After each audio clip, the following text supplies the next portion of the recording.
Всем привет! И сегодня мы с вами снова возвращаемся к теме сочетания цветов. И в прошлом видео мы с вами говорили о хроматическом круге. Если вы не видели это видео, то я вам ссылку оставлю внизу, обязательно его посмотрите. Сегодня же мы поговорим о монохромных и о хроматических сочетаниях. И если вам интересно, давайте начнем.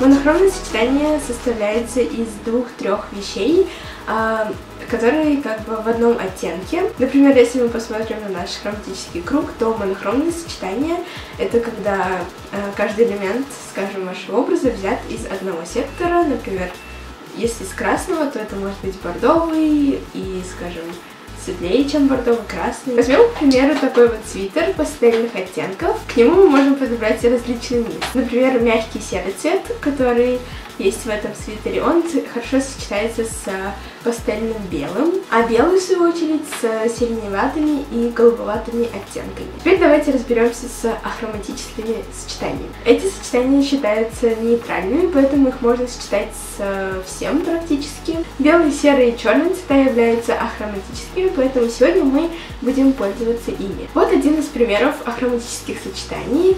Серые джинсы, белая футболка и кардиган, в котором есть и белый, и серый, и черный. Достаточно повседневный образ, но если мы заменим этот кардиган на такую вот рубашку, то уже видно, как она разбавляет такой повседневный образ, и он становится более каким-то casual.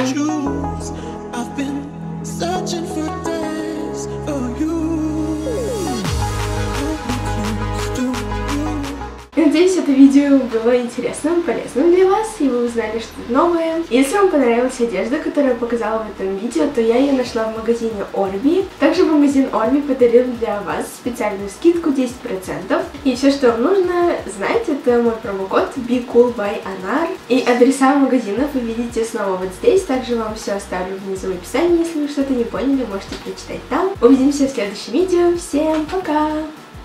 До свидания!